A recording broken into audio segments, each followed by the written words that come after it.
బంగారాన్ని విడిపించి ఆ రోజు ఆన్లైన్ రేటుకే మేము కొంటాం. Sharma gold company.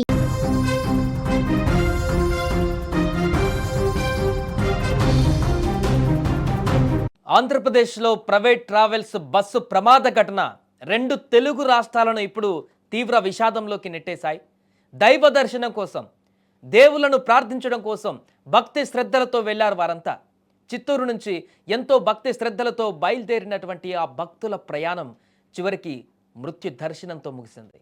అల్లూరి సీతారామరాజు జిల్లాలోని ఆ మన్యం కొండలు దైవ నామస్మరణతో మారుమోగాల్సింది పోయి నేడు మరణ మృదంగాన్ని వినిపిస్తున్నాయి.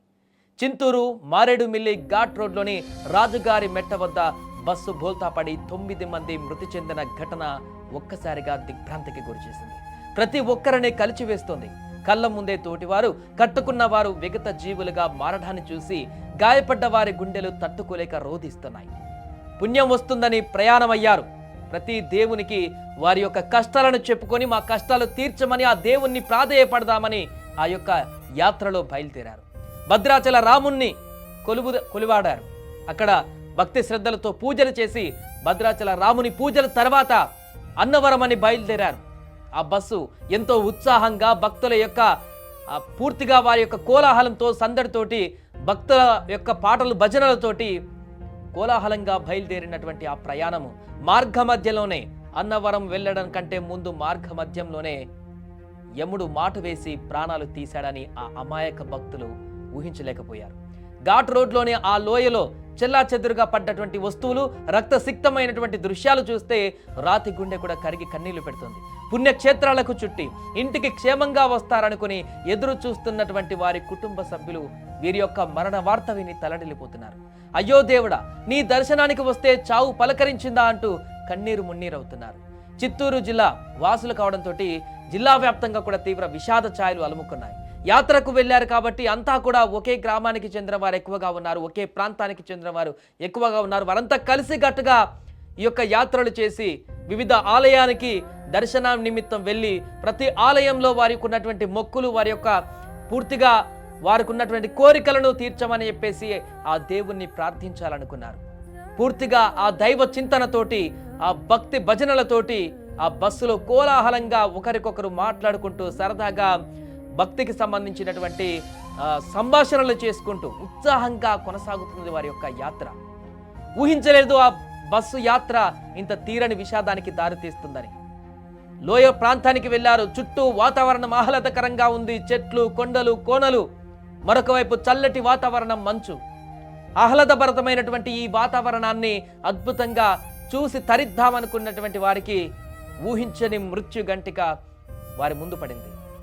ఎవరు ఊహించలేదు ఇంత దారుణమైనటువంటి ప్రమాదం. ఘాట్ రోడ్లో ఆ బస్సు బోల్తా పడి కిందికి పడిపోయినటువంటి ఆ దృశ్యాలు తీవ్ర ఆవేదనకు గురి చేస్తున్నాయి. మొత్తం బస్సు రివర్స్లో బోల్తా పడిపోయి ఆ కొండ మీద నుంచి, ఘాట్ రోడ్ నుంచి కిందికి జారుకుంటూ పోయినటువంటి సందర్భం అక్కడ మనకు ఆ విజువల్స్ చూస్తే అర్థమవుతుంది. ఆ సందర్భంలో ఇంకా ప్రాణాలు కోల్పోయిన వారు అక్కడికక్కడ 8 మంది ప్రాణాలు కోల్పోయారు. ఇంకొక వ్యక్తి దారిలో ప్రాణాలు కోల్పోయారు. మిగతా సివియర్గా ఇంజూరీ అయిన వాళ్ళు, కొంతమంది తక్కువ గాయపడ్డటువంటి వారు అసలు మమ్మల్ని ఎందుకు బతికించావు దేవుడా అనేటువంటి భయాందోళన కలిగింది వారికి. ఆ సందర్భంలో చూస్తుండగానే పక్కనున్నటువంటి వారి బంధువులు, తెలిసిన వాళ్ళు, స్నేహితులు, శ్రేయబులాసులు, తోటి యాత్రికులు కళ్ళ ముందే విగత జీవులుగా అక్కడ పడిపోయినటువంటి దృశ్యాలను చూసి మిగతా గాయపడ్డవారు వారి గుండె చెదిరిపోయింది.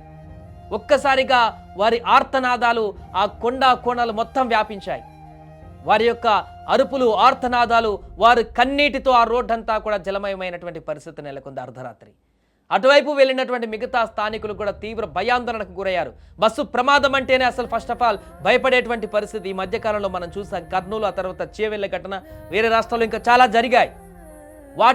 వాటి దృశ్యాలు, అక్కడ జరిగినటువంటి పెను ప్రమాదాలు ఇంకా కళ్ళ ముందు కనపడుతున్నటువంటి సందర్భంలోనే ఈ బస్సు ప్రమాదం అనేటువంటి మాట వినగానే అటువైపు వెళ్ళేటువంటి ఏ ప్రయాణికుడైనా కూడా ఒక్కసారిగా భయపడేటువంటి పరిస్థితి నెలకొంది.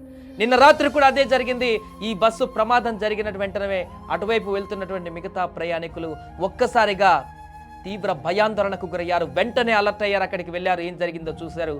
అప్పటికి జరగాల్సిన నష్టం జరిగిపోయిందని వారి గుండె కూడా భరవెక్కిపోయింది. పోలీసులకు సమాచారం ఇచ్చారు. వారు వెంటనే వచ్చారు. ఉటావుటిన చనిపోయినటువంటి వారి మృతదేహాలను చూశారు. మిగతా గాయపడి సీరియస్గా మృత్యువుకు దగ్గరగా ఉన్నటువంటి కొంతమందిని వెంటనే రెస్క్యూ చేసి వారిని హాస్పిటల్కి తరలించారు. కొంతమంది పరిస్థితి ఇంకా సీరియస్గా ఉంది. ఇప్పటికీ స్టిల్ వారు బ్రతుకుతారో లేదో అనేటువంటి ఆవేదన కూడా ఇప్పుడు వారి కుటుంబ సభ్యులు ఉంది. ఆ దేవుని ప్రార్థిస్తున్నారు, నీ కోసం వచ్చినటువంటి మా కుటుంబ సభ్యులని నీ దగ్గరికి ఎలా తీసుకెళ్తావు, తిరిగి మా దగ్గరికి పంపంటూ కూడా వారు గుండెలు బాదుకుంటున్నటువంటి దృశ్యాలు ఇప్పుడు కనిపిస్తున్నాయి.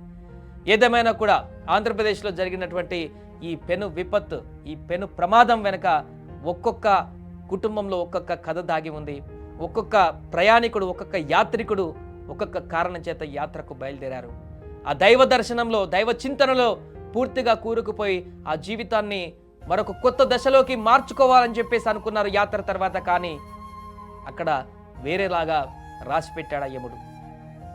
ఈ ఘటనకు సంబంధించి ప్రస్తుతం ఈ దృశ్యాలు అన్ని కూడా వైరల్గా మారాయి. దీనికి సంబంధించి రాష్ట్ర ప్రభుత్వం కూడా అప్రమత్తమై ఇప్పటికే హోంమంత్రి కూడా అక్కడికి చేరుకోబోతున్నారు. మిగతా వారందరూ కూడా సహాయక చర్యలు చేస్తూ ఈ ప్రమాదానికి సంబంధించిన పూర్తి వివరాలు అయితే సేకరిస్తున్నారు పోలీసులు.